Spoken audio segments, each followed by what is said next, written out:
नमस्कार साथियों, जैसा कि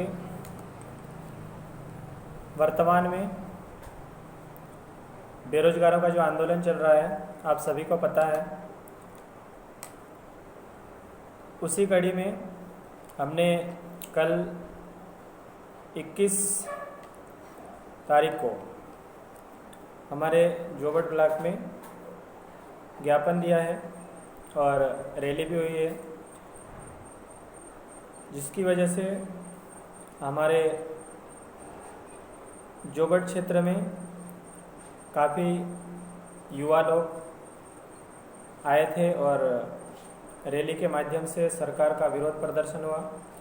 सरकार का विरोध किया गया है, नारेबाजी हुई है, जिसके कारण मेरी आवाज़ थोड़ी सी दबी हुई है। आवाज़ इतनी क्लियर नहीं आ रही है जितनी आना चाहिए।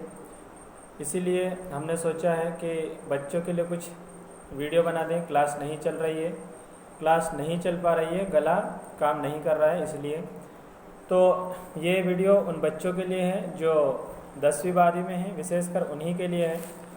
तो आप लोगों से निवेदन है कि इस वीडियो को पूरा ज़रूर देखें, हो सके तो आपको कुछ बेनिफिट मिल जाए। इसमें सिर्फ और सिर्फ रणनीति हमारी जो है उसके बारे में बताया जाएगा और कुछ नहीं, पढ़ाई से संबंधित बातें की जाएगी। इसलिए आप कृपा करके इस वीडियो को पूरा ज़रूर देखें। तो मैं वीडियो शुरू करने से पहले अपना परिचय दे देना चाहूँगा कि मैं रमेश डुडवे जोबट से संघर्ष कोचिंग क्लासेस से हूँ और कोचिंग संचालक हूँ। मेरा जो तजुर्बा रहा है मैं उन्हीं की बात करूँगा, उसी की बात करूँगा। जो बच्चे विशेषकर हमारे अलीराजपुर झाबुआ क्षेत्र के जो बच्चे हैं वो क्या क्या गलती करते हैं, विशेषकर आदिवासी बाहुल्य क्षेत्र के जो बच्चे हैं वो पढ़ाई के टाइम पे या अपनी तैयारी के समय पे किस टाइप की गलतियां करते हैं छोटी छोटी, जिसकी वजह से वो उतना सक्सेस या उतना सफल नहीं हो पाते जितना कि उनको होना चाहिए, जितनी कि उनके पास एबिलिटी होती है। तो उन्हीं के लिए मैं वीडियो लेके आया हूँ, तो आप ज़रूर सुनिए और आपके घर परिवार में अगर कोई है तो उनको ज़रूर दिखाइए, सुनाइए। बात यह है कि हमारे क्षेत्रों के जो बच्चे होते हैं, एक कुछ बच्चे बहुत अच्छी प्लानिंग के साथ आगे बढ़ते हैं और कुछ बच्चे प्लानिंग नहीं कर पाते क्योंकि उतना अच्छा मार्गदर्शन नहीं मिल पाता है, जिसकी वजह से प्लानिंग नहीं कर पाते हैं। तो उन बच्चों के लिए ये वीडियो ज़रूर कामगार है। आपको अगर आप 12वीं क्लास में हैं या 10वीं क्लास में, सबसे पहली बात आपको पढ़ने की रणनीति क्या होनी चाहिए। आप अगर 12वीं या 10वीं में हैं तो आपको किस तरह से अपनी तैयारी करना है। पहली बात तो आपको सबसे पहले जल्दी उठना पड़ेगा, उठना चाहिए। मैं केवल वही अनुभव बताऊंगा जो मेरा अपना अनुभव है और जो मैंने किया है। सबसे पहले उठने का तरीका आपका सुबह के समय बेस्ट तरीका है 3 बजे 4 बजे उठो। बेस्ट तरीका है 3 बजे 4 बजे उठो, भले शाम को 10 बजे सो जाओ, उसमें कोई रोक टोक नहीं है। शाम को 10 बजे सो जाओ और 4 बजे उठोगे, 6 घंटे की नींद बहुत होती है, आपको दिन में नींद नहीं आएगी। और आप अगर एक बार उठ गए तो वापस सोने की मत सोचो। वापस सोओगे तो आपका शरीर दुखने लग जाएगा और इतनी आलसी आने लगेगी कि आपको एक अजीब सा फीलिंग होगा या अजीब सा महसूस होगा। इसलिए आप कभी रात में उठते हो, सुबह उठते हो 5 बजे 6 बजे या 4 बजे उठते हो, 6 बजे तो वैसे भी उठना ही पड़ता है, तो वापस मत सो। बात नंबर 1 पहले। दूसरी बात यह कि जब आप पढ़ते हैं तो आप उसको लिख लिख के पढ़ें। जब तक आप लिख कर नहीं पढ़ेंगे तब तक आपको याद होगा, लेकिन हो सकता कि वो आप भूल जाओ, क्योंकि हमारा बेसिक ही ऐसा रहा है कि हमको लिख के याद करना पड़ता है। आपको लिख के ही याद करना चाहिए। लिख कर याद करोगे तो आपको हमेशा के लिए याद रहेगा। बार बार उसको रिवीजन करते रहो। एक प्रश्न को कम से कम आप 3 बार लिख लो और फिर याद करो। लिखते जाके याद करो। एक बार लिखा, सोचा, समझा, जो सर ने समझाया, जो मैडम ने समझाया उसके बारे में उसी टाइप से सोचा और लिखा। दूसरी बार लिखा, तीसरी बार लिखा, चौथी बार लिखा। ये आपकी नीति होना चाहिए, ये आपकी रणनीति होना चाहिए। दूसरी बात, जैसे भी कोई चैप्टर शुरू होता है ना, जो भी आपका चैप्टर शुरू हुआ, मान लो कि अध्याय 1 शुरू हुआ, आज चैप्टर 1 शुरू हुआ है, आज अपन ने पढ़ा, फर्स्ट दिन पढ़ा, अध्याय 1 को पढ़ा, है ना। कल फिर पढ़ेंगे अध्याय 1 को। तो अध्याय 1 का आज की तारीख में हमने जो जो टॉपिक पढ़ा है, topic number 1, topic number 2, 2 topic मान लो आज पढ़ लिए, कल हमने 2 टॉपिक पढ़े, तो उन 2 टॉपिकों को पढ़ने से पहले आज का जो एक टॉपिक पढ़ा है उसका रिवीजन जरूर कर लें। कल जो पढ़ेंगे उसका, जैसे आज जो पढ़ा था उसका रिवीजन कर लिया, उसके बाद में जो कल पढ़ेंगे उसको भी पढ़ लेंगे। फिर परसों के रोज पढ़ेंगे फर्स्ट चैप्टर में जो टॉपिक पढ़ेंगे, अगला टॉपिक, तो उस टॉपिक को पढ़ने से पहले वापस वहीं से शुरू करना है। फर्स्ट दिन जो अध्याय 1 पढ़ा था, सेकेंड रोज जो अध्याय 1 पढ़ा था, और थर्ड रोज जो अध्याय 1 पढ़ा था। एक चैप्टर को पढ़ने में अगर आप 15 दिन लगाते हैं, एक चैप्टर को अगर आप पढ़ने में 15 दिन लगाते हो, तो इस तरह से पढ़ोगे जैसे पहले का फर्स्ट रोज का जो पढ़ा था उसको पढ़ा, फिर सेकेंड रोज वाले को पढ़ा, फिर थर्ड वाले को पढ़ा, फिर चौथे भाग को पढ़ने से पहले पहला, दूसरा, तीसरा, चौथा, इस तरह से, फिर पांचवें भाग को पढ़ने से पहले पहला, दूसरा, तीसरा, चौथा, पांचवा, इस तरह से। मतलब फर्स्ट रोज जो हमने पढ़ा था उसको हम कितनी बार पढ़ लेंगे, अगर चैप्टर 15 दिन में ख़त्म होता है तो पहले दिन जो हमने पढ़ा था उसको 15 बार पढ़ लेंगे। दूसरे दिन पढ़ा था उसको हम कितनी बार पढ़ लेंगे, 14 बार पढ़ लेंगे। तीसरे दिन पढ़ा था उसको हम कितनी बार पढ़ लेंगे, 13 बार, 12 बार, 11 बार, इस तरह से घटते क्रम में पढ़ेंगे। बात क्लियर हो गई होगी। मैंने क्या बोला कि जो चैप्टर शुरू होता है, चैप्टर को पढ़ने के लिए पहला दिन, दूसरा दिन, तीसरा दिन, चौथा दिन, पांचवा दिन, इस तरह से। मान लो एक चैप्टर हमने पढ़ा 10 दिन में, 10 दिन, मैंने पहले 15 दिन का उदाहरण दिया था, अभी 10 दिन की बात कर रहा हूँ। 10 दिन में हमने एक चैप्टर ख़त्म किया, तो हर एक चैप्टर को ख़त्म करने में कितने दिन लग रहे, 10 दिन लग रहे हैं। लेकिन पहले दिन उस चैप्टर में हमने क्या पढ़ा उसको घर जाके पढ़ेंगे हम, ठीक है। दूसरे दिन फिर स्कूल जाएंगे, फिर वापस आके फिर घर आके वही दूसरे दिन का पढ़ेंगे। लेकिन मेरा क्या कहना पड़ रहा है कि दूसरे दिन का जो आज सर या मैडम ने पढ़ाया उसको पढ़ने से पहले पहले दिन क्या पढ़ाया था उसको रिवीजन करो, उसके बाद में दूसरे दिन वाले को पढ़ो। इसी तरह से तीसरे दिन वाले को पढ़ने से पहले पहले दिन का पढ़ो, दूसरे दिन का पढ़ो, उसके बाद में तीसरे दिन का पढ़ो। इसी तरह से चौथे दिन का जो पढ़ना हमको, चौथे दिन का पढ़ने से पहले पहले दिन वाला पढ़ो, दूसरे दिन वाला पढ़ो, तीसरे दिन वाला, और फिर चौथे दिन वाला। अगर पांचवें दिन की बात करें तो पहले दिन का पढ़ो, दूसरे दिन का पढ़ो, तीसरे दिन का पढ़ो, चौथे दिन का और पांचवें दिन का। इसी तरह से कंटिन्यू आपको चलते चले जाना है। फिर आगे क्या करना है उसके बाद में, इसके बाद में अध्याय फर्स्ट समाप्त हो चुका है। अब हमारा शुरू हुआ, मान लो दूसरा चैप्टर शुरू हुआ है। दूसरे चैप्टर को पढ़ने से पहले भी अध्याय फर्स्ट को पूरा पढ़ो, उसके बाद में ही दूसरे चैप्टर को आओ। फिर अध्याय जो पहले चैप्टर में रणनीति थी हमारी, जो नीतियाँ थी, वही की वही नीतियाँ दूसरे में अपनाओ। फिर दूसरे चैप्टर में वो नीतियाँ अपना ली हमने, अब तीसरा चैप्टर शुरू हुआ, तो तीसरे में भी क्या करना है, वही करना है। पहला चैप्टर पढ़ा, दूसरा चैप्टर पढ़ा, तीसरा चैप्टर। ऐसे में क्या होगा कि पहले चैप्टर का पहला क्वेश्चन आप लोग सोचोगे यार कितनी बार पढ़वाने होले यार, कितनी बार पढ़ेंगे हम। ऐसा नहीं है। अगर फर्स्ट दिन आपने कोई क्वेश्चन पढ़ा और उस क्वेश्चन को पढ़ने के लिए आपको 1 घंटे का समय लगा, मान लो कितना लगा, 1 घंटे का समय लगा। फर्स्ट दिन का जो क्वेश्चन था उसको पढ़ने के लिए 1 घंटे का समय लगा। उसी क्वेश्चन को आपने 3 बार लिखा, 2 बार लिखा, 3 बार लिखा, 4 बार लिखा, उसको अच्छे से पढ़ा, सोच समझ के पढ़ा, अच्छे से याद कर लिया। दूसरे दिन वही क्वेश्चन को पढ़ने के लिए पक्का गारंटेड है कि उसी को पढ़ने के लिए आपको आधे घंटे का समय लगेगा। अगर आपने फर्स्ट रोज ही, हाँ इसमें ऐसा भी है कि कुछ बच्चे फर्स्ट रोज पढ़ लिया तो सेकेंड रोज उसको ज़्यादा समय नहीं लगेगा, लेकिन कुछ बच्चे ऐसे भी होते हैं जिनको समय लगता है। मैं मानता हूँ कि कुछ बच्चों के लिए ज़्यादा समय लगता है, कुछ बच्चों के लिए कम समय लगता है। अगली बात, अगर आप फर्स्ट दिन 1 घंटे में पढ़ा तो सेकेंड रोज कितने में पढ़ेंगे, आप आधे घंटे में पढ़ देंगे। थर्ड रोज उसी क्वेश्चन को पढ़ने के लिए कितने लगेंगे, 20 मिनट का समय लगेगा अनुमानित। अगले दिन 15 मिनट, अगले दिन 10 मिनट, अगले दिन 5 मिनट और अगले दिन आपने नज़र घुमाई कि आपको समझ में आ जाएगा कि ये क्वेश्चन ये कहता है, इसका उत्तर ऐसा आता है। इतनी बातें क्लियर हो जानी चाहिए आपको और आपको समझ में आ जाएगी। एक बार प्रैक्टिकल करके ज़रूर देखना। अगर प्रैक्टिकल करके देखा और फर्क ना पड़ा तो उसको आगे मत करना, लेकिन एक बार प्रैक्टिकल करके देखना। ये प्रक्रिया हमने करी है, इसीलिए हमने बोला है, और हमने करी भी है। तो ऐसा नहीं है कि हमने करी और हमको कोई सफलता नहीं मिली, ऐसा नहीं है। करी है तो सफल भी हुए, इसीलिए बोल रहे हैं। और हमको अच्छा भी लगा कि हमने ये किया और सफल भी हुए हैं। और ये चीज़ें तो मैं हर बार बोलते रहता हूँ कि भाई हमारे बच्चों के लिए, विशेषकर जो कोचिंग क्लासेस के बच्चे हैं, उनको तो मैं बार बार बोलते रहता हूँ कि भैया हम पढ़ाई के मामले में ऐसे वैसे नहीं थे। जब हमको सर या मैडम कुछ टॉपिक दे दें तो हम उसकी छानबीन करे बिना छोड़ते नहीं थे।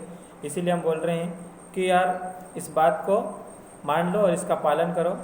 ये आपको एक बेस्ट चॉइस देगा और आपकी दिशा, आपकी सोचने समझने की जो विचारधारा है वो एक नई दिशा तय कर देंगे। ये जो प्रैक्टिकल है नई दिशा तय कर देंगे। तो इतनी बातें क्लियर है कि आप लिख लिख के पढ़ेंगे, बार बार पढ़ेंगे, बार बार लिख के पढ़ेंगे, और अगला वाला पढ़ने से पहले अब उसके जो पहले का जो पढ़ा है उसको पढ़ेंगे। तो पढ़ने का ये टोटल नियम यही होना चाहिए। अगर आपने सुबह के समय उठ के 5 बजे से 4 बजे से कंटिन्यू 2-3 घंटे पढ़ लिए हैं, तो दिन में आप नहीं भी पढ़ते हैं तो आपको ज़्यादा नुकसान होने वाला नहीं है। लेकिन जो सुबह के समय पढ़ रहे हैं उसको पूरी ईमानदारी और लगन से पढ़ना पड़ेगा। तो ऐसा नहीं कि आप पुस्तक लेके बैठ गए लेकिन आपका दिमाग कहीं और है, दिल कहीं और है, उसमें आपको सफलता की गारंटी हम नहीं देते हैं। ये बात तय है। तीसरी बात, आपको अगर 10वीं या 12वीं में हो तो आपको टारगेट बना के रख लेना चाहिए, अपना लक्ष्य तय कर लेना चाहिए, और उसी के आधार पे आपको उस लक्ष्य पे बढ़ने के लिए क्या क्या तरीके अपनाने पड़ेंगे। उसके लिए आपको वो चीज़ की या उस तरीक़ों को जानना चाहिए। अगर आपको पता नहीं है तो सर लोगों से या मैडम से पूछना चाहिए कि इसके लिए हम क्या कर सकते हैं जिससे कि हमारे लिए वो रास्ते आसान हो जाएं। तो ये तरीके आपको अभी से तय कर लेना चाहिए। और दूसरी बात, आपके पास एक अपनी खुद की डायरी जरूर होना चाहिए जिसमें कि आप अपने लक्ष्य के बारे में लिख सको कि आपने उस लक्ष्य को हासिल करने के लिए क्या क्या तरीके अपनाए हैं और क्या क्या और अपनाने की ज़रूरत है। ये आपको तय करना चाहिए। उसके लिए आपको अपनी एक डायरी होना चाहिए, पर्सनल डायरी। तो उसमें आप लिख सको और जो भी कमी रही है, पिछली जो गलतियाँ रही है, उनको हम कम कर सकें और उसके आधार पे हम आगे बढ़ सकें अपने लक्ष्य पे। ये आपके पास होना चाहिए। ये आपको अभी तय करना पड़ेगा 10वीं 11वीं 12वीं में। इससे बाद में फिर बहुत देर हो जाएगी, उसके बाद में देर हो जाएगी और आपके लिए सही समय नहीं है। इसलिए आपको सोच समझ के एक संकल्प लेके बैठना पड़ेगा कि हमको ये करना है और उसके लिए हमको जो जो करना पड़ेगा हम करेंगे, तो ही आप सफल हो पाएंगे। नहीं तो एक आपके पास कितना भी टैलेंट है, लेकिन अगर आप अनुशासन के साथ नहीं चले, भले दूसरों को मत बताओ लेकिन अपने आप में अनुशासन होना चाहिए। दूसरे लोग तारीफ करें ना करें, अपने लक्ष्य पे बढ़ने के लिए आपको लगातार चलना पड़ेगा। अगली बात ये है कि जैसे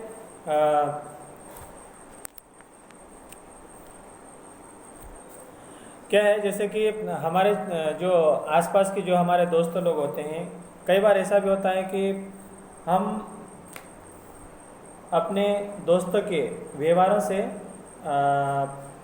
सहमत नहीं हो पाते हैं।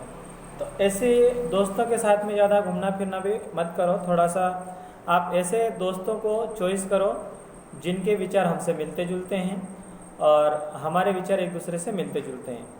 ऐसे ही आप लोगों का चयन करें।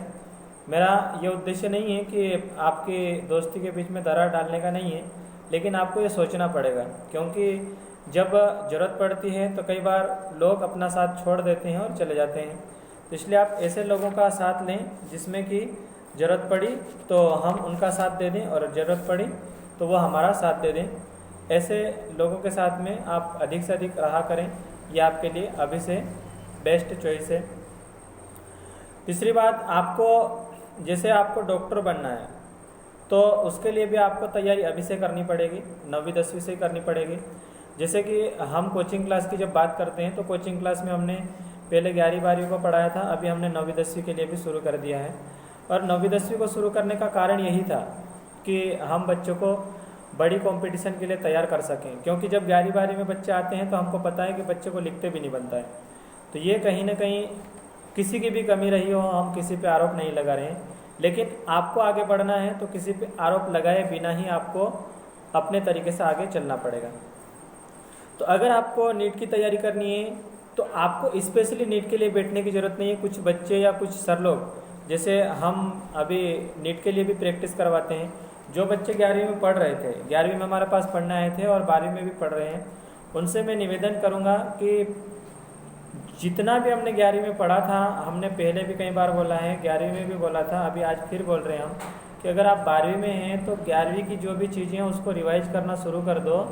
और रिवाइज में जैसे आप मैथ्स वाले हैं तो आपको सूत्र और पिछली बार में जो भी हमने पढ़े थे, त्रिकोणमिति पढ़ा था और जो भी पढ़ा था उसको रिवाइज करें।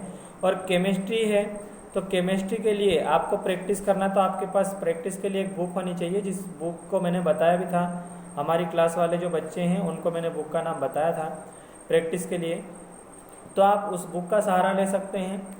और अगर आपके पास बुक नहीं है तो आपके जो पहचान के कोई रिश्तेदारी वाले कहीं भी रह रहे हैं, इंदौर में रह रहे, भोपाल में रह रहे, वहाँ से आप मंगवा सकते हैं। अगर आपको बुक के बारे में पता नहीं है तो हमारे नंबर पे फ़ोन लगा सकते हैं 7509771542 7509771542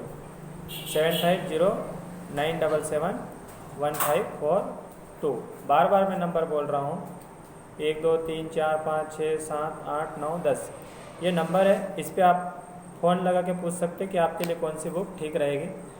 अगर आप मैथ्स वाले हों तो अलग बुक है, हाँ केमिस्ट्री की बुक दोनों के लिए सेम है, लेकिन मैथ्स तो अलग ही रहेगी, बायोलॉजी आपकी अलग रहेगी। दूसरी बात फिजिक्स भी नीट के लिए अलग है, और आपको अगर जेईई मेन और एडवांस की तैयारी करना है तो उसके लिए अलग है। हाँ, अगली बात यह है कि 9वीं 10वीं से अगर आप तैयारी कर देते हैं और हमारे साथ अगर जुड़ जाते हैं तो आपके लिए हम जितना कर सकते हैं करेंगे। मैं अपनी तरफ से पूरी कोशिश करता हूं, और साथ ही साथ मैं इस बात का भी विश्वास दिला सकता हूं और पूरा यकीन दिला सकता हूं कि हमारे साथ जो टीम जुड़ी हुई है वो, हमको इस बात की बहुत खुशी है कि भाई हमारे साथ जो टीम जुड़ी हुई है वो हमसे भी ज़्यादा समर्पण देती है, हमसे भी ज़्यादा तर्कशीलता की बात करती है, हमसे भी ज़्यादा हुनर रखती है। इस बात की हमको बहुत ज़्यादा खुशी है, और आप लगातार उनके संपर्क में बने रह सकते हैं, हमारे साथ बने रह सकते हैं। अगर आप कोचिंग ज्वाइन कर रखी हो तो अच्छी बात है, अगर नहीं कर रखी हो तो मैंने नंबर दिए हैं, इसके माध्यम से भी आप हमारे चैनल से लगातार बने रह सकते हैं, चैनल से जुड़े रह सकते हैं और नंबर से आप संपर्क कर सकते हैं। दूसरी बात ये भी है कि अगर नंबर नहीं भी सुने हो तो हमारा जो चैनल है अबाउट के बारे में जाके देखोगे, हमारे नंबर मिल जाएंगे वहाँ पे, और आप फ़ोन लगा सकते हैं, मैसेज कर सकते हो। व्हाट्सअप मैसेज कर दो, ज़्यादा बेहतर है, क्योंकि फ़ोन हम कई बार रिसीव नहीं कर पाते हैं। मैसेज अगर कर देते हो तो मैसेज के साथ साथ में अपना परिचय ज़रूर दें, ताकि हम उसको अपने जवाब में हम उसको अच्छे से समझा सकें। इसलिए अपना परिचय जरूर देवें, अपने क्षेत्र के बारे में, अपने बारे में। हाँ, तो नीट की तैयारी करनी है तो 12वीं वाले, 11वीं वाले, 10वीं वाले, 9वीं वाले अभी से शुरू करें, और 12वीं वाले जोर लगा लें तो ही काम चलेगा, नहीं तो ज़िंदगी तबाह हो जाएगी। परसेंटेज आज की तारीख में काम नहीं देते, और मैं बार बार बोल रहा हूँ, और मंच पे जाके बोल दूँ, कई सभा हो रही हो तो वहाँ पे जाके बोल दूँ, किसी मुख्यमंत्री या प्रधानमंत्री की सभा हो रही हो तो वहाँ पे जाके भी बोल सकता हूँ मैं कि परसेंटेज अभी काम के नहीं है, क्योंकि सारी सरकारी विभाग बेच रहे हैं ये लोग, इसलिए आपको ज्ञान बहुत ज़रूरी है। हाँ, नीट की बात आती है तो आपको बुक लेनी पड़ेगी। बुक के बारे में हमने बोला है कि आप नंबर से फ़ोन लगा के पूछ सकते हैं। अगर आपको बुक की व्यवस्था नहीं होती है तो आप जोबट अलीराजपुर क्षेत्र के हों और आपको बुक की व्यवस्था नहीं हो पाती है तो हम उसकी सुविधा करवा सकते हैं। आपको उसके लिए जो भी प्राइज होगी उसमें हम दे देंगे। और हाँ, हमको इसमें कोई आपका बेनिफिट नहीं चाहिए, हम आपसे कोई ज़्यादा पैसा नहीं लेंगे। लेकिन कुछ लोग होते हैं जिसमें कहते हैं कि यार ये पुस्तकों में भी बेनिफिट ले रहे हैं, पर हम ये चीज़ें नहीं करते हैं। और सिंपल सी बात है, आप लोगों के लिए अगर बुक लाते हैं तो जैसे हमको वहाँ से अगर कोई बुक मिल रही है 500 रुपये में, तो स्वाभाविक सी बात है हमको भी वहाँ पे हम किसी को भेजेंगे तो वो भी बेचारा कोई पढ़ने वाले बच्चे को भेजेंगे, वो भी किराया भाड़ा करके जाएगा, तो उसको भी कम से कम किराए भाड़े के लिए तो पैसे देना ही पड़ेंगे। तो ऐसा तो नहीं होगा कि यार आपको 500 रुपये में बुक वहाँ से हमने कह दिया कि 500 रुपये में मिली है, भले उसकी प्राइस 700 रुपये थी, तो हम आपसे 500 रुपये ही लेंगे, ऐसा नहीं है। 500 रुपये में अगर मिली है तो 510 रुपये तो लेना ही पड़ेगा, वो पैसा हम नहीं रख रहे हैं। लेकिन वहाँ से यहाँ तक लाने के लिए कोई भी फ्री में नहीं ला देगा, भाड़ा लगेगा। वहाँ से बच्चों को भाई दादा करके रिक्वेस्ट करके भेजना पड़ेगा कि चलो यार भैया हमको हमारे बच्चों की भलाई के लिए यार इतना तो करो यार। नहीं तो अगर हम उसको किराए तक नहीं देंगे तो वो अपनी जेब से खर्चा करके तो जा नहीं पाएगा, क्योंकि वो भी तो पढ़ने वाला बच्चा है, उसके पास भी कहाँ से पैसे रहेंगे। तो इतना ही बहुत ज़रूरी है कि वो हमको पुस्तकें भेज देता है वहाँ से, अपने को घर बैठे बैठे पुस्तकें भेज के दे, मतलब वहाँ से ला के भेज दी, वही बहुत बड़ी बात है। कि दुकान से उठा के बस स्टैंड पे या कहीं पे भी जहाँ पे भी रखना है वहाँ पे रख दी, वो बहुत बड़ी चीज़ है। वहाँ पे गाड़ी भाड़े करना पड़ेगा, इतनी बुकें उठा नहीं सकता है। अगर 100 बुकें इकट्ठी मंगवा रहे तो 100 बुकें कोई भी बच्चा नहीं उठा पाएगा। और वैसे भी हमारी कंपटीशन की जो बुकें होती है 10 बुकें उठाने की औकात नहीं रहती है, इतनी मोटी मोटी बुकें आती हैं। तो ऐसी चीज़ें हैं। तो जब हम हमसे बुकें मांग रहे हो तो फिर विश्वास भी रखना पड़ेगा। हमारे को तुम्हारे 10 रुपये ज़्यादा लेके गई, हमारे को ज़िंदगी नहीं बनानी है। अगर ऐसा ही होता तो और भी कोई बहुत सारे तरीके हैं हमारे पास कमाने के, हम कमा लेते। और हमारी कोचिंग क्लास वाले बच्चों को तो हर बार बोलते रहता हूँ कि भाई हमारा कुछ मकसद अलग है, समाज को नई दिशा देने का है, इसलिए हम कोचिंग पढ़ा रहे, नहीं तो बिजनेस कर लेते। बिजनेस की दुनिया में बहुत सारे ऑप्शन है कि हमको अगर पैसे ही चाहिए होते तो हम बिजनेस की दुनिया में आज भी समय, ऐसा नहीं कि हम बूढ़े हो गए हैं कब करेंगे, ऐसी बात नहीं है। आज भी अभी तो हमारे पास खूब समय है और कर सकते हैं चाहे तो। पर अभी तक हम जहाँ तक हमको ठीक लग रहा है तो कर रहे हैं, हम सेवाएं दे रहे हैं और आगे भी देते रहेंगे। अगर आपका साथ रहा, बच्चों का साथ रहा और बच्चों के पालकों का साथ रहा तो हम जरूर आगे भी चलते रहेंगे और सेवाएं देते रहेंगे। और आपको अगर आगे बढ़ना है तो ये चीज़ें मत देखो कि 10 रुपये ज़्यादा ले रहे, 20 रुपये ज़्यादा ले रहे। अगर आप लाइफ में सक्सेस हो गए तो आप सामने से आके बोल दोगे कि चलो यार आज तो हम समाज के नाम पे, कि कोचिंग क्लास के नाम पे, कि गुरु के नाम पे दक्षिणा दे के आते हैं। हाँ, हम दक्षिणा की मांग नहीं कर रहे हो, पर एक बात बोल रहे हैं कि जब आप सक्सेस हो जाओगे तो फिर कहोगे नहीं यार, आप उस रोज़ समझ पाओगे कि ये 10 रुपये और 20 रुपये में जो अंतर करने वाले लोग हैं वो लाइफ में आगे बढ़ना ही नहीं चाहते हैं। सिंपल सी बात ये है। और हम बार बार ये गुजारिश करते रहते हैं कि हम सेवा देते हैं तो उसके लिए आपसे मदद मांगते हैं, क्योंकि हम भी बेरोजगार हैं। इसलिए जो जायज़ है, जो लगना चाहिए, वो चीज़ें हम बोल देते, सीधे सीधे बोल देते हैं। कुछ लोग जो छोटी मानसिकता के बच्चे होते हैं या बच्चे नहीं होते हैं, तो जिनको पढ़ना नहीं होता लेकिन माहौल ख़राब करना होता है, तो वो लोग कुछ ना कुछ करते रहते, कुछ ना कुछ बोलते रहते हैं। हाँ, बच्चे हैं, गलतियाँ करेंगे, लेकिन बच्चों के घर वाले अगर गलती करें तो वो थोड़ा सा अनुचित है। बच्चे हैं, बच्चों की गलतियाँ मानते हैं। और कभी कभी इन्हीं बातों में हम बार बार बोलते हैं कि हमारा जो उद्देश्य है स्टूडेंट का सर्वांगीण विकास है ना। सर्वांगीण विकास है, ऐसा नहीं है कि पुस्तकों में जो लिखा है उसको पढ़ा के छोड़ दिया और जिसको पढ़ना है वो पढ़े और जिसको नहीं पढ़ना है वो नहीं पढ़े, ऐसा नहीं है। क्योंकि हम हमारे समाज के दर्दों को समझते हैं, हमारे बच्चों की गरीबी को हम जानते हैं। इसलिए कई बार जैसे हमें सुनने में आता है कि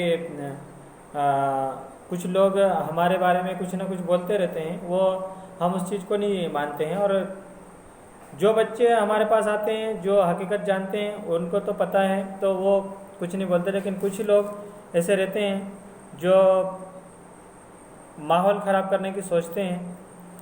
तो जैसे राजनीति में होता है पक्ष विपक्ष, वैसा करने लग जाते हैं। अरे यार यहाँ तो ऐसा है, नहीं यहाँ वैसा है, नहीं यहाँ वैसा है। भैया हम तो ये कहते हैं कि आप विचारों से स्वतंत्र है, आप आज़ाद है ना। आपको जो अच्छा लगे वो करें, लेकिन हमको दिल से, दिमाग से और दिल से जो सेवा भावना के लिए जो अच्छा लगता है वही करते हैं। तो इसके लिए हम बच्चों के भविष्य के लिए हम कोई कॉम्प्रोमाइज़ नहीं करेंगे, कोई समझौता नहीं करेंगे। कभी कभी बच्चों को नाराज़गी भी हो जाती है, जैसे हम डांट देते हैं तो नाराज़गी हो जाती है, लेकिन बच्चों हम डांटेंगे नहीं तो तुम सुनोगे नहीं, और सुनोगे नहीं तो आगे बढ़ोगे कैसे। कुम्हार जब मटका बनाता है तो मटके को पीटता है तो उसमें मजबूती आती है। लोहार जब हथियार बनाता है तो उसको कूटता है, गर्म करता है, कूटता है, फिर उसको रेता जाता है, तो जाके उसमें धार आती है, तो जाके वो किसी को काट सकता है, किसी पेड़ को काट सकता है, जो भी काटने वाली चीज़ है उसको काट सकता है। मटका बनाया जाता है, उसको पीटा जाता है, ठोका जाता है, उसको जो मिट्टी है उसको अच्छे से रौंद दी जाती है, तो जाके वो मटका टाइट बनता है। अगर बिना उसको, लोहे की बात करें, बिना उसको गर्म किए, बिना उसको ठोके पीटे अगर उसको कोई आकार दे देंगे तो वो आकार किसी काम का नहीं रहेगा। हमारा डांटने का या चिल्लाने का या कुछ बीच में बातचीत करने का उद्देश्य कोई और नहीं है, सिर्फ यही उद्देश्य है कि अगर आपको धारदार हथियार के रूप में तैयार होना है तो आपको गर्म भी होना पड़ेगा। और जो ठोकना पीटना की जो बात आती है, हालांकि जो लोहार जिस तरह से ठोकता है ऐसा नहीं ठोकेंगे हम, पर इतना जरूर है कि यार जो आपके लिए करना चाहिए वो चीज़ें हम करते हैं। हमारा उद्देश्य इसमें किसी को बेइज्जत करना या किसी को नाराज़ करना ऐसा नहीं है। पर कभी कभी बच्चे क्या सोच लेते हैं कि अरे यार सर ने हमको डांट दिया यार, सबके सामने डांट दिया यार, बच्चों के सामने डांट दिया यार। तो ऐसा तो नहीं है कि यार एक ही बच्चे को डांट रहे हैं हम, उस बच्चे को डांटा तो फिर उसके सामने दूसरे बच्चे को भी तो डांटते हैं।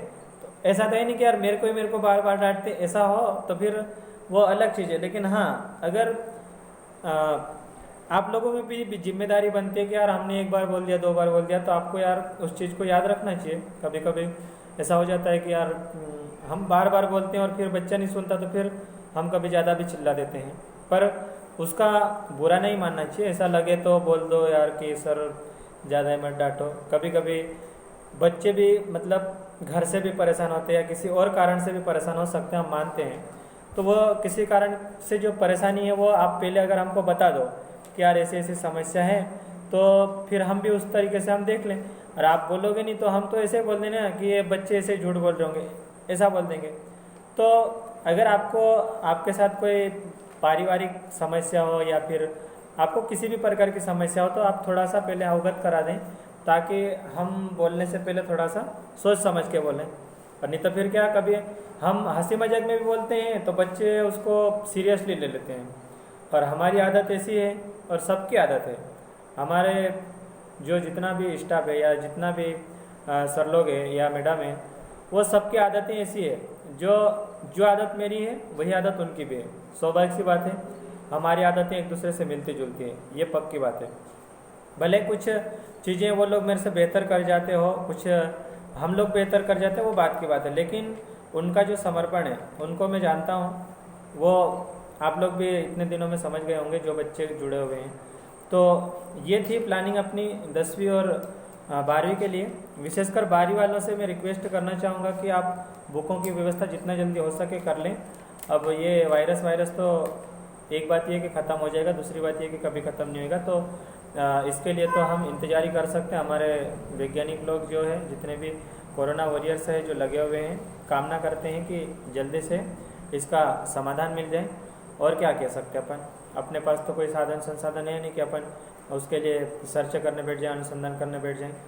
हमारे देश के जो योद्धा है लगे हुए हैं, उनको तहे दिल से धन्यवाद कि कर रहे हैं। पर फिलहाल आपको अपने करियर पे फोकस करना है। एग्ज़ाम तो आपकी होनी है, ये तय है कि, क्योंकि हमारी एग्ज़ाम का भी समय बहुत सारा बचा है। और हो सकता है कि हमारे क्षेत्र में, झाबुआ, अलीराजपुर, बड़वानी जैसे क्षेत्र में, आदिवासी बाहुल्य क्षेत्र में यहाँ पे पढ़ाई नहीं हो रही हो, क्योंकि हमारे यहाँ बच्चों के पास मोबाइल की सुविधा नहीं है। और मोबाइल कर भी लें तो बच्चों को चलाते नहीं आता है, क्योंकि यहाँ की शिक्षा जो है, हमारे जो भ्रष्ट नेता है हमारे लोगों को बर्बाद करने में लगे हुए हैं।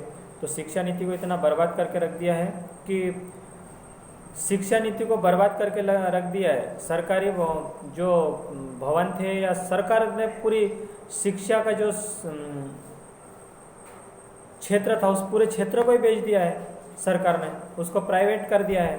तो फिर इसीलिए हम जैसे लोगों को इस मैदान में उतरना पड़ा है, हमारे समाज को बचाने के लिए, सही शिक्षा देने के लिए उतरना पड़ा है।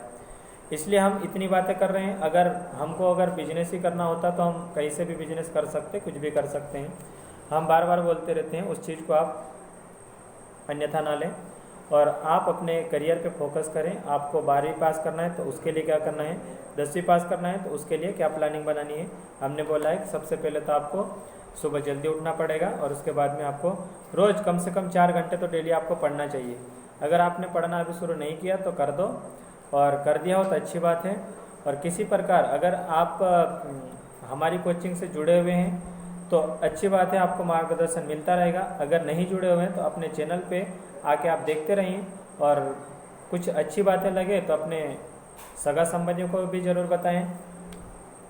और तो बातें तो बहुत सारी हो सकती है, लेकिन ज़्यादा कुछ बातें ना करते हुए, समय भी थोड़ा सा ज़्यादा हो रहा था तो मैं कुछ बातें और क्या कह सकता हूँ। बाकी तो और कोई बातें याद आ नहीं रही है। और हाँ, कमेंट में आप हमको सुझाव ज़रूर दें कि आपको और कौन कौन सी बातें जाननी चाहिए। अगर आप सुझाव देंगे तो हम आपके सवालों के जवाब जरूर देंगे। लेकिन अगर आपने सवाल ही नहीं किया, कोई प्रश्न ही नहीं पूछा तो फिर हाँ, प्रश्न कौन सा पूछना है, क्या करना है उसके बारे में पूछना है। और कोई सब्जेक्ट से संबंधित प्रश्न पूछोगे तो उसके तो वीडियो आएंगे, पर मैं बार बार आपसे यही बोलते रहता हूँ और यही निवेदन भी करते रहता हूँ कि टाइम नहीं मिल पाता, इसलिए वीडियो नहीं डाल पाते हैं। हालांकि आज कोई वीडियो डाल देना चाहिए था। मेरी आवाज़ दबी हुई है, अभी मोबाइल पास में रखा हुआ है इसलिए आवाज़ अच्छी आ रही होगी, हो सकता है अच्छी आवाज़ आ रही हो। लेकिन ऑनलाइन में जब बात करें तो उसके लिए हमको ज़्यादा बोलना पड़ता, ज़ोर से बोलना पड़ता, और हमारा गला काम नहीं कर रहा था, इसीलिए हम क्लास नहीं ले पाए थे। तो जो बच्चे हमारी क्लास से जुड़े हुए उनसे एक बार फिर से, विशेषकर जो 12वीं में और 11वीं में, आप लोगों को अगर आगे बढ़ना है तो बुकें ले लो, जो हमने बुकें बताई वो बुकें ले लो और हमारे साथ कंटिन्यू जुड़े रहो और पूछते रहो, सवाल जवाब करते रहो। यही रिक्वेस्ट है, निवेदन है कि आप सुन लो तो बेहतर है, अगर नहीं सुने तो और हम क्या कर सकते हैं, यही कर सकते हैं, निवेदन ही कर सकते हैं। सुन लो जितना जल्दी हो सके। बुकों की व्यवस्था हो गई हो तो अच्छी बात है, अगर नहीं हुई है तो कर लो। हम बहुत जल्दी क्लास स्टार्ट करने वाले हैं, बहुत जल्दी स्टार्ट करने वाले हैं। बहुत जल्दी का मतलब हाँ, थोड़ा बहुत आगे पीछे हो जाता है, लेकिन जैसे आज की बात करें हम तो आज 22 तारीख है, 22/9/2020। तो आज ही हम बैठ के बात कर रहे थे, अपने जो आपके इंग्लिश वाले सर हैं सावन चौहान सर, और जो मैथ्स वाले सर हैं अपने बुरसिंह डावर सर, वो भी बोल ही रहे थे, उसी की चर्चा चल रही थी कि यार हमको कंपटीशन की अपनी क्लास स्टार्ट कर देनी चाहिए। अभी तक हम कर देते, लेकिन जो माहौल ऐसा है कि कोरोना के कारण हम यहाँ पे डिस्टेंसिंग का ध्यान रखना पड़ता है, फिजिकल डिस्टेंसिंग, सोशल डिस्टेंसिंग, जो भी हो। सोशल यानी कि सामाजिक डिस्टेंसिंग, जो सरकार भले कुछ भी कह रही हो, डॉक्टर विशेषज्ञ कुछ भी कह रहे हो, लेकिन हमारा जो मतलब है वो है कि सोशल डिस्टेंसिंग यानी कि सामाजिक दूरी। सामाजिक दूरी तो हमारे लोगों ने पहले से बना के रख रखी है। हमारे समाज में बहुत सारे लोग ऐसे भी कि जो बहुत अच्छे हैं, लेकिन या तो उन्होंने कोशिश नहीं करी या फिर किसी कारणवश से वो मजबूर थे कि कोशिश नहीं कर पाए। ठीक है, जो भी हो, लेकिन हम वो चीज़ों को नहीं मानते और हम फिजिकल डिस्टेंसिंग बना के रखेंगे, सामाजिक डिस्टेंसिंग बना के नहीं रखेंगे। हम समाज के साथ जुड़े रहना चाहते हैं और हमारा जो समाज पिछड़ा हुआ है उसको हम आगे लाना चाहते हैं। इसीलिए हम सरकार के जो दिए गए नियम है उनका खंडन नहीं कर रहे हैं, उनका पालन करेंगे और उनका पालन कर रहे हैं और करते रहेंगे। लेकिन फिजिकल डिस्टेंसिंग का ध्यान रखना पड़ता है, इसीलिए हम ज़्यादा बच्चों को बुला नहीं सकते। और कंपटीशन की जब बारी आती है तो फिर सबको साथ में बुलाना पड़ता है, 11th 12th, और हो सके तो इस बार तो 10th वालों को भी साथ में बुलाना पड़ेगा। कुछ बच्चे ऐसे रहते हैं जिनको तैयारी करना है तो उनको बुलाना पड़ेगा। जब 10वीं से बच्चा तैयारी करेगा, ये बात गारंटेड है कि वो 12वीं में बिना किसी कोचिंग ज्वाइन किए वो इंदौर भोपाल में कोचिंग करने के लिए उसको जाने की ज़रूरत नहीं है, कोटा जाने की ज़रूरत नहीं है, उसको हम जोबट से ही तैयार करके भेज देंगे।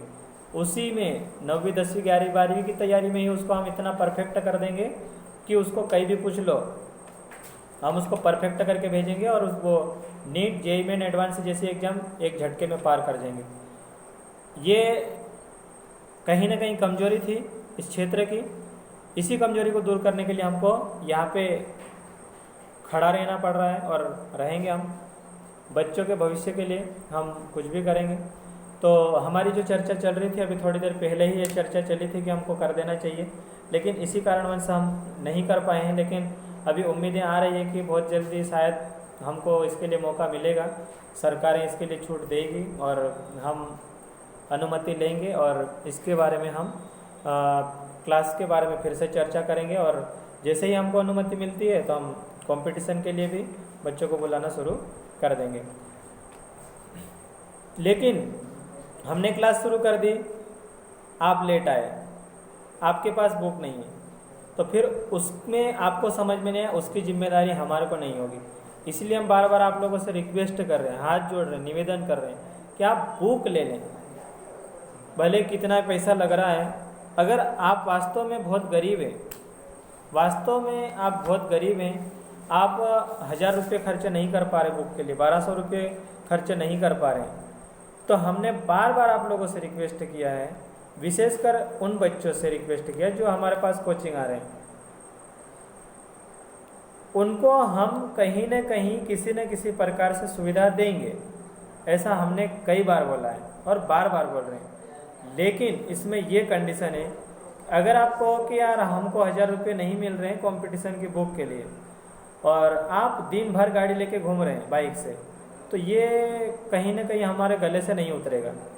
इसलिए आप तभी बोलें वास्तव में आप पढ़ाना चाहते हैं लेकिन वास्तव में आप मजबूर हैं, तो हमको बोले, हम आपके लिए सुविधा करने को तैयार हैं और करते भी हैं, जितना हमसे बनता है उतना करते हैं। हम भी छोटे लोग हैं, कोई इतना वो है नहीं, हम भी आपके जैसे ही हैं, इसलिए हम कोशिश ज़रूर करते हैं, जितना हो सके कोशिश करते हैं।